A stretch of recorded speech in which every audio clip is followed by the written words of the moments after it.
ভগবান শ্রীকৃষ্ণ এবং বলরাম কুবল পিরয় নামক হস্তিকে বধ করলেন। বধ করে তার দাঁত দুটা দুজনে টেনে তুলে নিলেন, নিয়ে এবার রওনা হয়েছেন মল্লযোদ্ধাদের এখানে। শুরু হলো চানুর মুষ্টিকের সঙ্গে যুদ্ধ। কৃষ্ণ বলরাম চানুর মুষ্টিকের সঙ্গে যুদ্ধ করতে করতে চানুর মুষ্টিককে বধ করলেন। কৃষ্ণ চানুরকে বধ করেছিলেন আর বলরাম মুষ্টিককে বধ করেছিলেন। চানুর মুষ্টিকের পরে আর যত মল্লযোদ্ধাগণ ছিল তাদেরকেও তিনি বধ করলেন। কংস যখন দেখলো যে এখন বিপদ, তাই কংস সেখান থেকে তার অন্দরমহলে চলে গেল, দরজা বন্ধ করে দিল। আর বলছে কি, এখনই নন্দকে বন্দি করো, কৃষ্ণ বলরামকে এখান থেকে ভাগিয়ে দাও। এই বলে বলে তিনি ভিতরে প্রবেশ করে নিয়েছেন। শুরু হয়ে গেল যুদ্ধ। কংসের সৈন্যদের সঙ্গে যুদ্ধ শুরু হয়ে গেল। কিন্তু কংসকে তো মারা যাবে না, সে অন্দরমহলে গিয়ে বসে আছে। তাই ভগবান শ্রীকৃষ্ণ এমন জোরে এক লাফ দিলেন, এক লাফে গিয়ে একেবারে কংসের দরবারে গিয়ে পৌঁছে গেলেন। শুরু হলো কংসের সঙ্গে যুদ্ধ। যুদ্ধ করতে করতে করতে করতে ভগবান শ্রীকৃষ্ণ কংসকে নিরস্ত্র করলেন এবং কংসের বক্ষের মধ্যে বসে বাম হাত দিয়ে তার গলা টিপে ধরলেন। অরে কংস, তুই আমার মাতা পিতার বক্ষে পাথর চাপা দিয়ে রেখেছিলে, লোহার শৃঙ্খল বেঁধে রেখেছিলে, কারাগারে বন্দী করে রেখেছিলে। আজ দেখ তোর মৃত্যু এসে উপস্থিত হয়েছে, তোর কাল এসে উপস্থিত হয়েছে। এই বলে ভগবান শ্রীকৃষ্ণ কংসকে বধ করলেন। চতুর্দিকে ধ্বনি হলো কংস মর্দন ভগবান কি। কংসের ছিল 8 ভাই। এই 8 ভাই তখন বেরিয়ে এসে, কংসকে নিয়ে তারা 9 জন, 8 ভাইয়েরা বেরিয়ে আসলো। তাদের সঙ্গে শুরু হলো যুদ্ধ। আর যুদ্ধ করতে করতে তাদেরকেও বধ করলেন। শেষে কি হলো, ভগবান শ্রীকৃষ্ণ প্রথমে গিয়ে কারাগার থেকে বসুদেব দেবকে গিয়ে মুক্ত করলেন, তারপরে উগ্রসেনকে মুক্ত করলেন, তারপরে যত বন্দী ছিল সব বন্দিশালা হইতে তাদেরকে মুক্ত করে দিয়েছেন। কংস যাদেরকে ধরে ধরে এনে বন্দী করে রেখেছিল এই সবাইকে মুক্ত করে দিয়েছেন। এবার উগ্রসেন বলছে, কৃষ্ণ তোমাকে আমি রাজ অভিষেক করাইয়া মথুরা রাজা ঘোষণা করব। কৃষ্ণ বলছেন, আমার উপর অভিসম্পাদ আছে, আমি যদুবংশে জন্মগ্রহণ করেছি। তাই যজাতি অভিসম্পাদ দিয়েছিলেন, যদুবংশে যারা জন্মগ্রহণ করবে তারা কোনোদিন রাজা হতে পারবে না, রাজগদ্দিতে বসতে পারবে না। তাই আমি রাজাও হব না, রাজগদ্দিতেও বসবো না। আপনি রাজা হন, রাজগদ্দিতে বসেন। উগ্রসেনকে বসিয়ে দিলেন রাজগদ্দিতে। পিতামাতার চরণে পরে ক্ষমা ভিক্ষা চাইলেন যে আমরা আপনাদের সেবা যত্ন করতে পারি নাই, আমাদের অপরাধ ক্ষমা করুন। নানাভাবে ক্ষমা ভিক্ষা চাইলেন। যাই হোক, অতঃপর কৃষ্ণ বলরামের উপনয়ন সংস্কার করানো হলো। যে স্থানে কৃষ্ণ বলরামের মস্তক মুন্ডন করানো হয়েছিল সেই বনের নাম হলো ভদ্রবন। একমাত্র পায়ে হেঁটে 84 কোষ পরিক্রমা যারা করে তারাই ভদ্রবনে যায়। গাড়ি করে যারা পরিক্রমা করে এরা কেউ ভদ্রবনে যায় না, কারণ তারা ভান্ডিরবন পর্যন্ত যায়, বংশীবট পর্যন্ত যায়, সেখান থেকে ঘুরে চলে আসে। ওখান থেকে আরো 10 কিলোমিটার দূরে গেলে পাবেন ভদ্রবন। এই জন্য ওইদিকে কেউ যেতেই চায়। যাই হোক, এবার কৃষ্ণ বলরামের উপনয়ন সংস্কার হলো। উপনয়ন সংস্কার করার পরে বললেন এবার তিনাকে গুরুগৃহে পাঠানো হবে, গুরুকুলে পাঠানো হবে। আর এতদিন তো কৃষ্ণ বলরাম লেখাপড়া করে নাই, স্কুলে যায় নাই, তাই লেখাপড়া শেখার প্রয়োজন আছে। কিন্তু এমন গুরুর স্থানে পাঠাতে হবে যে গুরুকে ধরলে পরে একেবারে 64 প্রকার বিদ্যাই শিক্ষা লাভ করা যায়। তাই উজ্জয়িনীতে পাঠালেন।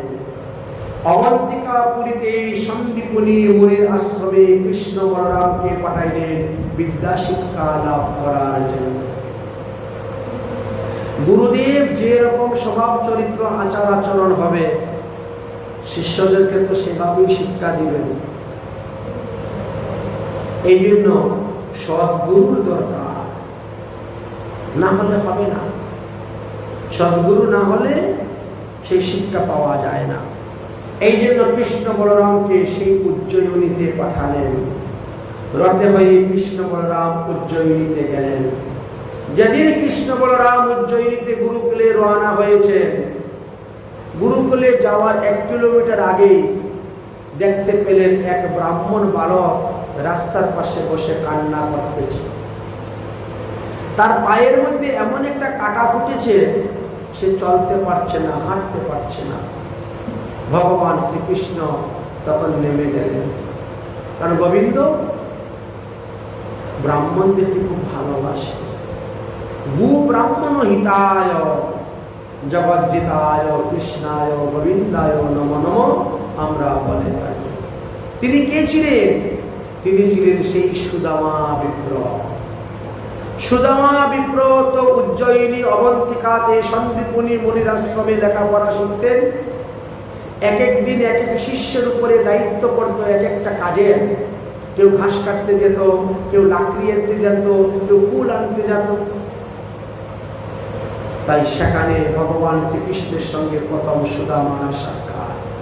ভগবান শ্রীকৃষ্ণ সুদামার পায়ের কাঁটা বের করে দিলেন। অমৃতময় দৃষ্টির দ্বারা তার পায়ের ব্যথা বেদনা দূর করে দিলেন। সুদামাকে নিয়ে প্রবেশ হলেন গুরুকুলে।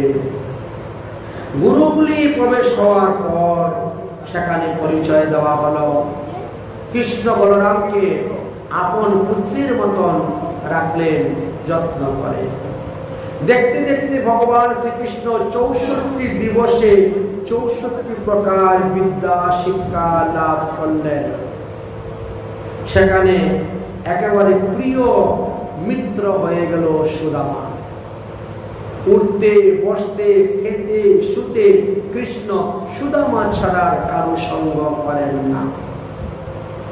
একদিন কৃষ্ণ আর সুদামার উপরে পড়ল বন থেকে শুকনো কাষ্ঠ আনার দায়িত্ব।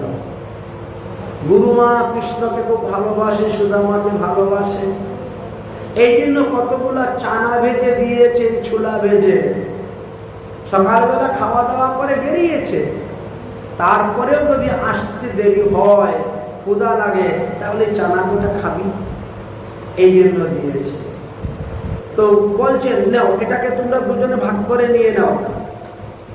চানা ভেজে বলছেন এইগুলাকে তোমরা দুজনে ভাগ করে নিয়ে নাও। কৃষ্ণ বলছেন ভাগাভাগি করার দরকার নাই, সুদামার কাছেই থাক। ও ব্রাহ্মণ মানুষ, ওর কাছেই থাক। আমার যখন ক্ষুধা লাগবে আমি তার কাছ থেকে চেয়ে খেয়ে নেব। আমার কাছে রাখলে হয়তো সে নাও খেতে পারে। ক্ষত্রিয়ের হাতে আমি নিয়ে খাবো কেন? তবে মথুরা কৃষ্ণ ছিলেন ক্ষত্রিয়, আর বৃন্দাবনে কৃষ্ণ ছিলেন বৈশ্য। নন্দ বাবা কিন্তু বৈশ্য ছিলেন, মথুরার কৃষ্ণ বলেন ক্ষত্রিয়, আর নন্দ বাবার তিনি কৃষ্ণ বলেন বৈশ্য। যাই হোক, এদিকে সুদামা সমস্ত চানাগুলো সঙ্গে রাখলেন, গেলেন শুকনো কাষ্ঠ সংগ্রহ করে। কোন গাছ থেকে কেটে কাঁচা ডাল আনা হবে না।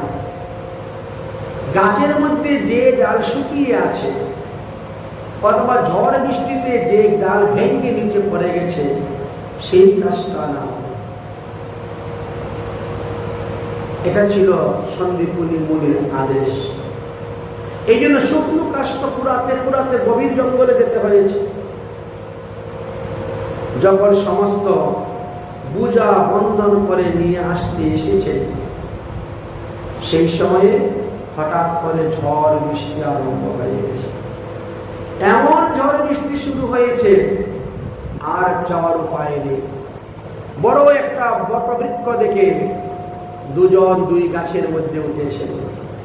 তুমি এই গাছে উঠো, আমি ওই গাছে উঠবো, একজনে আরেকজনকে দেখতে পারবো। কোনো বাঘ হিংস পানি আসছে কিনা।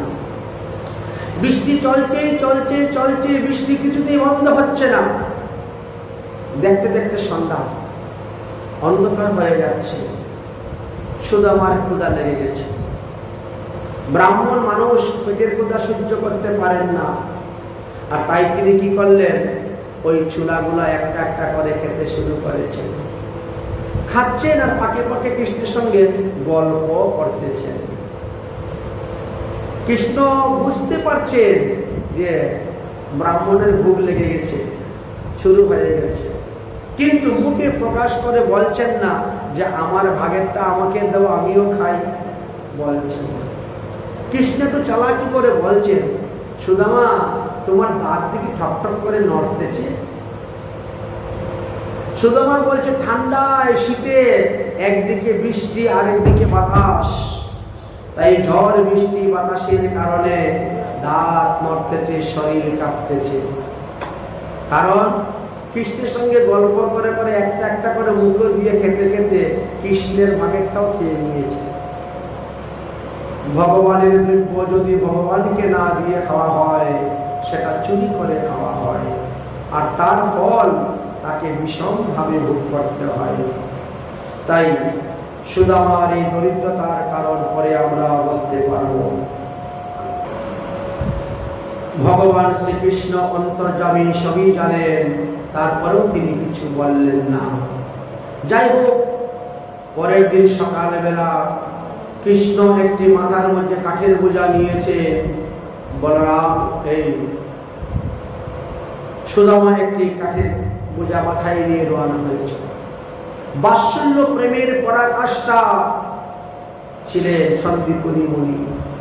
তাই ঘুমের থেকে উঠেই তিনি বেরিয়ে গেছেন সুদামাকে খোঁজার জন্য, কৃষ্ণকে খোঁজার জন্য জঙ্গলে। কৃষ্ণ সুদামা, কৃষ্ণ সুদামা বলে ডাকছেন আর যাচ্ছেন জঙ্গলে। যখন কৃষ্ণ সুদামার কানে সেই আওয়াজ গিয়ে পৌঁছিল, এক কাম কৃষ্ণ বলছেন, গুরুদেব গুরুদেব আমরা এখানে আছি, এখানে আছি, আসছি। যেই দেখলেন গুরুদেবকে দেখা যাচ্ছে, সঙ্গে সঙ্গে মাথার বোঝা নামিয়ে দিলেন, আর মাথার বোঝা নামিয়ে দিয়ে গিয়ে গুরুদেবকে সাষ্টাঙ্গে দণ্ডবত প্রণাম করলেন। নিয়ম হলো গুরুদেবকে যেখানেই দেখবেন, হাটে, মাঠে, ঘাটে, বাজারে, রাস্তাঘাট, যেখানে হোক, দর্শন মাত্রেই দণ্ডবত প্রণাম করতে হয়। অতঃপর চলে আসলেন। আসার পরে বাকি বিদ্যা সব পূর্ণ হলো। আরো কিছুদিন গত হয়ে গেল। 64 দিনে 64 প্রকার বিদ্যা শিক্ষা লাভ করার পর এবার শ্রীকৃষ্ণ বলছেন, গুরুদেব আমাদের বিদ্যা শিক্ষা লাভ হয়ে গেছে, আমরা এখন আমাদের দেশে চলে যাব। তাই গুরু দক্ষিণা কি দিব সেটা আপনি বলুন। দক্ষিণাবিহীন যজ্ঞ নিষ্ফল, তাই দক্ষিণা না দিলে সেটা কোনো কার্যকারী হবে না। অতএব বলেন, আপনি যাহা দক্ষিণা চাইবেন আমরা তাহাই আপনাকে দিব। সন্দীপনী মুনি জানতেন যে কৃষ্ণ বলরাম সাধারণ মানুষ নয়, তারা কর্তম অকর্তম সব করতে পারবে, কারণ তারা স্বয়ং ভগবান। পৃথিবীতে নরলীলা করার জন্য এসেছেন, ভক্তদেরকে আনন্দ দান করার জন্য। আর এই জন্য তিনি বলেন, একটু দাঁড়াও, আমি তোমার গুরুমার সঙ্গে আলোচনা করে আসি। ভিতরে গিয়ে উপস্থিত হয়ে বললেন, কৃষ্ণ বলরামের বিদ্যা শিক্ষা পূর্ণ হয়ে গেছে, কৃষ্ণ বলরাম চলে যাবে। এরা কোনো সাধারণ মানুষ নয়, অতএব তাদের কাছে যা চাওয়া যাবে তাই পাওয়া যাবে। অতএব তুমি বলো তো দক্ষিণা স্বরূপ কি চাইব? তখন সেই গুরুমাতা বললেন, এতদিন কৃষ্ণ বলরাম ছিল, তাই আমাদের হারিয়ে যাওয়া পুত্রের দুঃখটা ভুলে গিয়েছিলাম। আজ থেকে 12 বৎসর আগে আমাদের পুত্র সমুদ্রে ডুবে মারা গিয়েছিল। এই ছেলে মেয়েদেরকে পেয়ে তাদেরকে নিয়েই থাকি, সেই দুঃখ ভুলে যাই। আজ কৃষ্ণ বলরাম চলে যাবে, আবার সেই দুঃখ উৎপন্ন হবে। তারা যদি ভগবানই হয়ে থাকে, তারা যদি কর্তব্য অকর্তব্য সব কাজ করতে পারে, তাহলে বলো 12 বছর আগে যে আমার ছেলে মারা গিয়েছে সেই ছেলেকে এনে দেওয়ার জন্য। সন্দীপুনি মুনি আসে, দরজার সামনে মাথা হেট করে দাঁড়িয়ে আছেন, কিছু বলছেন না।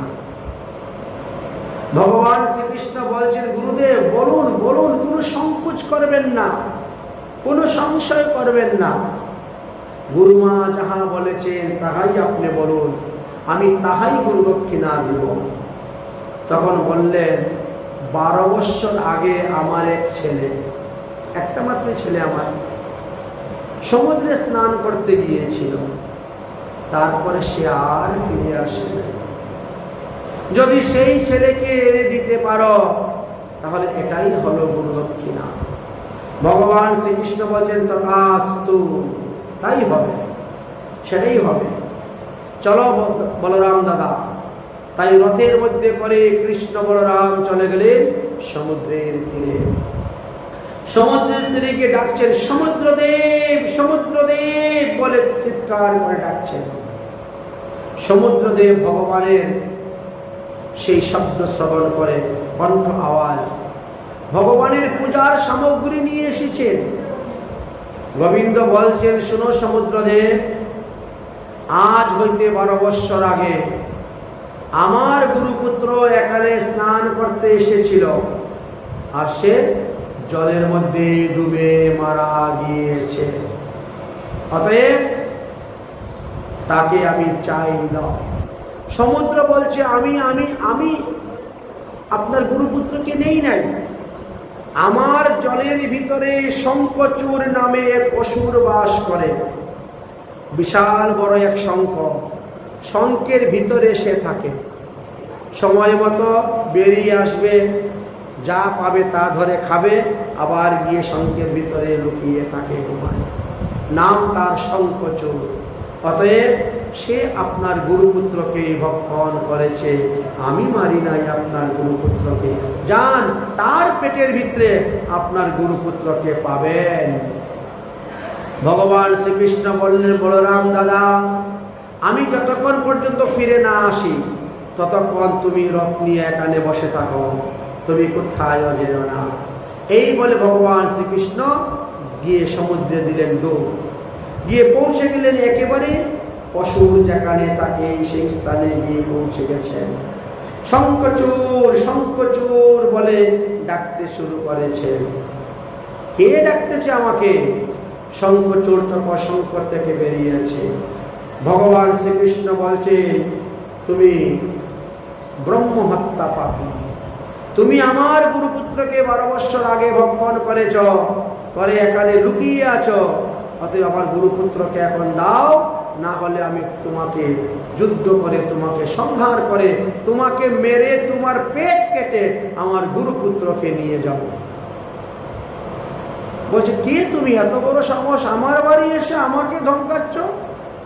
বলছেন, আমি হলাম ভগবান বিষ্ণু, আমি হলাম বাসুদেব কৃষ্ণ।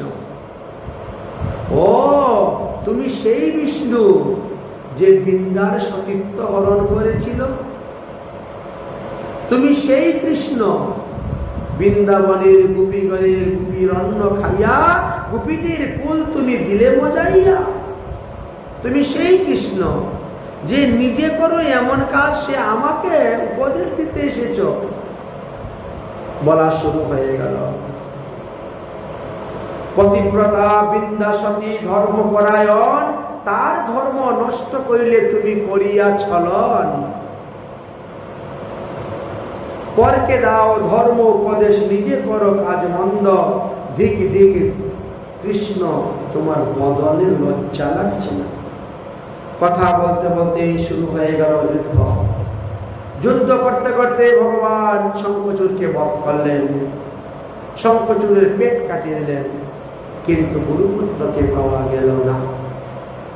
সেই শঙ্খ হল পাঞ্চজন্য শঙ্খ বানালেন ভগবান।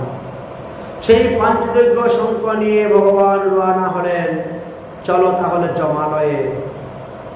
গুরুপুত্রকে যখন এখানে পাওয়া গেছে না, চলো জমালয়ে। শ্রী গোবিন্দ জমালয়ে উপস্থিত হয়েছেন। ধর্মরাজ যম যমরাজা পূজার সামগ্রী দিয়ে এসে উপস্থিত ভগবানের পূজা করলেন। দেখো 12 বৎসর আগে আমার গুরুপুত্র মারা গিয়েছে, তাকে দাও, আমি নিয়ে যাব গুরু দক্ষিণা দিতে। যম মহারাজ বলছেন, আমি আগে দেখি আপনার গুরুপুত্র কোথায় আছে। সবাই তো আমার কাছে সব সময় থাকে না, কারণ প্রতিটা মানুষ তার কর্মফল ভোগ করে। যতদিন কর্মফল ভোগ করার, নরকাদি ভোগ করার ভোগ করে, তারপরে আমার এখান থেকে চলে যায়, থাকে না। আপনার গুরুপুত্র মারা গিয়েছে, দেখি তাহলে কত বৎসর বয়সে মারা গেছে? না 9 বৎসর বয়সে। 9 বৎসরের তো ছেলেদের কোনো পাপটাপ আমি লিখি না, এদের কোনো পাপটাপ লেখা হয় না। 12 বৎসর পূর্ণ না হলে ছেলে মেয়েদের পাপ লেখা হয় না। আচ্ছা দেখি, চিত্রগুপ্ত খাতাটা খুলো তো, খুলে দেখো তো উজ্জয়িনীর সন্দীপনী মুনির আশ্রমে মুনির ছেলে 12 বৎসর আগে মারা গিয়েছিল, সে এখন কোথায় আছে? সব কিন্তু ডায়েরিতে লেখা আছে, বলেছে সব লেখা আছে। খাতা খোলা হলো। খাতা খোলার পরে বললেন, ইনি তো এখন পৃথিবীতে জন্মগ্রহণ করেছেন এক মালাকারীর পুত্র রূপে। ভগবান বলছেন, আমার গুরুপুত্র ব্রাহ্মণ বালক, সে মালাকারের ঘরে জন্ম নিবে কেন? আর তারপরে বলছো তার তো কোনো পাপ পুণ্য লেখাই হয় না। তো তার যদি পাপ পুণ্যই নাই লিখো, তাহলে কোন পাপের পরে সে মালাকারের ঘরে গিয়ে জন্ম নিয়েছে? ব্রাহ্মণের ছেলে তো ব্রাহ্মণের ঘরে জন্ম নেওয়ার কথা, মালাকারের ঘরে শূদ্রকুলে জন্ম নিবে কেন? চিত্রগুপ্ত খাতা খুলো, সব লেখা আছে। চিত্রগুপ্ত খাতা খুলে দেখে বলছেন, যেদিন সে মারা গিয়েছিল সেই দিন তার পরম মিত্র এক মালাকারের সঙ্গে এই সমুদ্রের তীরে খেলা করছিল। বন্ধু করতে গেলেও দেখো হিসাব করে বন্ধু করতে হবে। মালাকারের ছেলের সঙ্গে বন্ধুত্ব ছিল সন্দীপনী মুনির ছেলে। দুজন মিলে একসঙ্গে সমুদ্রের তীরে খেলা করছে। স্নান করবে পরে, আগে খেলাধুলা করেনি। বালুতে গড়াগড়ি করা, খুব খেলাধুলা চলছে। সেই সময়ে শঙ্খচূড় উঠেছে জল থেকে। উঠে কি করেছে? জলের ঢেউ, এমনভাবে জলের ঢেউ দিয়েছে সমুদ্র তার বেলাভূমি পার করে চলে গেছে, জলের ঢেউয়ে ভাসিয়ে নিয়ে চলে আসছে, আর তারপরে ধরেই খেয়ে ফেলেছিল। তখন সে ওই মালাকারে ছেলেছে, বন্ধু বন্ধু আমাকে বাঁচা, বন্ধু বন্ধু আমাকে বাঁচাও। চিন্তা করেছিল মালাকারের ছেলে, মালাকারের ছেলের সঙ্গে বন্ধুত্ব, তার সঙ্গে চিন্তা করে করে মারা গেছে বলে এখন তাকেও মালাকারের ঘরে জন্ম নিতে হয়েছে। গোবিন্দ বলল, যাই হোক, এক্ষুনি আমি সেই জীবাত্মাকে চাই, সেই জীবাত্মাকে নিয়ে আসো আমার গুরুপুত্র, আমি তাকে নিয়ে দিতে হবে। সঙ্গে সঙ্গে দূত পাঠালেন, যম মহারাজ যাও নিয়ে আসো। দূতেরা আসলো, এসে ধরলো, বাস নিয়ে চলে গেল। ছেলেটা হঠাৎ করে পরে মারা গেল। আগের দিনে বলতো এটা সন্ন্যাস রূপ, এখন বলে এটা স্ট্রোক হয়েছে। কিন্তু আগে বলতো সন্ন্যাস রূপ। হঠাৎ করে পড়লো, এই শেষ, মরে গেল। এবার গুরুপুত্রকে নিয়ে ভগবানের কাছে দিলেন। ভগবান সেই গুরুপুত্রকে যেভাবে 12 বৎসর আগে তার নাক, চোখ, মুখ, আকৃতি প্রকৃতি ছিল, সেইভাবে তৈরি করে ওর ভিতরে জীবাত্মাকে ঢুকিয়ে দিলেন। দিয়ে নিয়ে গুরু, এই নেন গুরুদেব, আপনার ছেলে দান করে দিয়েছে। ভগবান কর্তুম অকর্তুম সব করতে পারে। এইভাবে গুরুপুত্রকে দান করে দিয়ে এবার তিনি এসে উপস্থিত হয়েছেন মথুরা মণ্ডলে। এই যে মথুরা মণ্ডলে আসলেন প্রায় 3 মাস কাছাকাছি হয়ে গেল। এই 3 মাসের মধ্যে, এই 64 দিনের মধ্যে তো কৃষ্ণের কোনো সংবাদই নেই। এর আগে নন্দ মহারাজ একটু সংবাদ পেতেন, কৃষ্ণ এখন এই করছে, কৃষ্ণ এখন ওই করছে, কৃষ্ণ এখন সেই করছে। লোকজন মথুরা থেকে গিয়ে সংবাদ দিত নন্দ বাবাকে। আর নন্দ বাবাও মধ্যে মধ্যে উত্তম মধ্যে ভালো মন্দ খাবার পাঠাতেন লোকের মাধ্যমে, খাবার পাঠাতেন। কিন্তু এই 64 দিনের মধ্যে কোনো সংবাদ নাই, সম্পূর্ণ গোপন ছিল। কৃষ্ণ যে কোথায় আছে, কোথায় গেছে কেউ জানত না। গোপনের কারণ কি ছিল? গোপনের কারণ একটাই ছিল, সেটা হলো জরাসন্ধ। জরাসন্ধর ছিল 2 কন্যা, নাম অস্তি আর প্রাপ্তি। জরাসন্ধ যখন দিগ্বিজয় করতে বেরিয়েছিল, দিগ্বিজয় করতে করতে জরাসন্ধ আসলো মথুরা আক্রমণ করার জন্য। তখন রাজা ছিলেন উগ্রসেন। উগ্রসেন রাজা, কংস রাজার রাজগদ্দিতে উগ্রসেন রাজা চালাচ্ছে।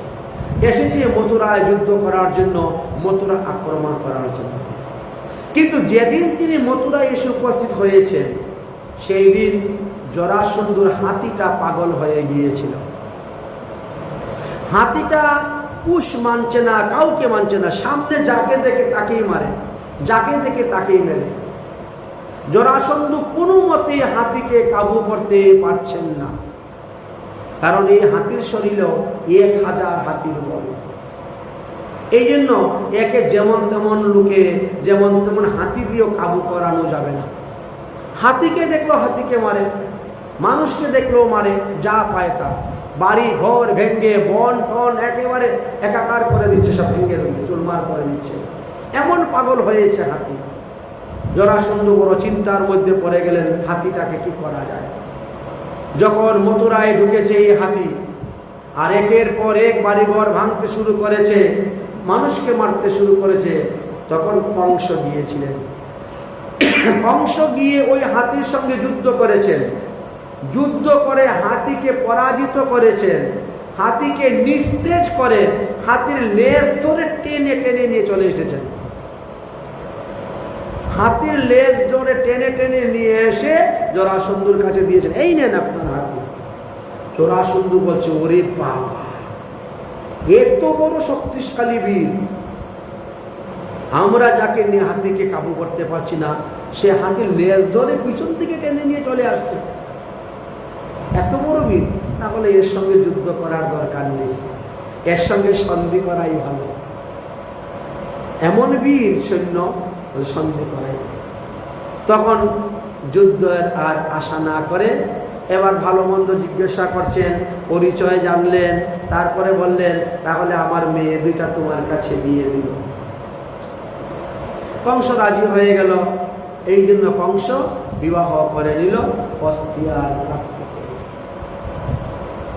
সেই অস্তিয়ার প্রাপ্তি তো এখন বাপের বাড়ি। কংস যেদিন মারা গেল, সেদিন অস্তিয়ার প্রাপ্তি তারা মগধ রাজ্য বাপের বাড়ি চলে গেল। মগধটা হলো আমাদের বর্তমানে বিহার।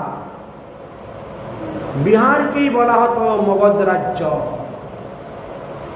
এবার চলে আসলো, এসে বলছে, কৃষ্ণ বলরাম তোমার জামাতাকে মেরে দিয়েছে, তুমি এখন কৃষ্ণ বলরামকে মারো। সেই ভয়ের কারণে গোপন ছিল, কৃষ্ণ বলরাম কোথায় যাচ্ছে, কি করছে কেউ জানত না। এমনকি নন্দ বাবাও পর্যন্ত জানতেন না, মা যশোদা জানতেন না, কেউ জানতেন না কৃষ্ণ বলরাম কোথায় আছে। 64 দিবসের 64 বিদ্যা শিক্ষা লাভ করার পর যখন চলে আসলেন, আসার পরে কৃষ্ণ ছাদের উপর বসে বসে কান্না করছেন। কৃষ্ণ ছাদের উপর বসে বসে কান্না করছেন আর গোপীদের কথা ভাবছেন। আমি গোপীদেরকে কথা দিয়েছিলাম পরশুদিন যাব, কিন্তু আজ দেখতে দেখতে প্রায় 3 মাস হয়ে গেল। গোপীগণ তো কেউ বাড়িতে যায় নাই। এই 3 মাস ধরে এক কাপড় পরে তারা আছে। ওই কাপড় পরে স্নান করতেছে, ওই কাপড় ওই শরীরের মধ্যে থেকে শুকাচ্ছে।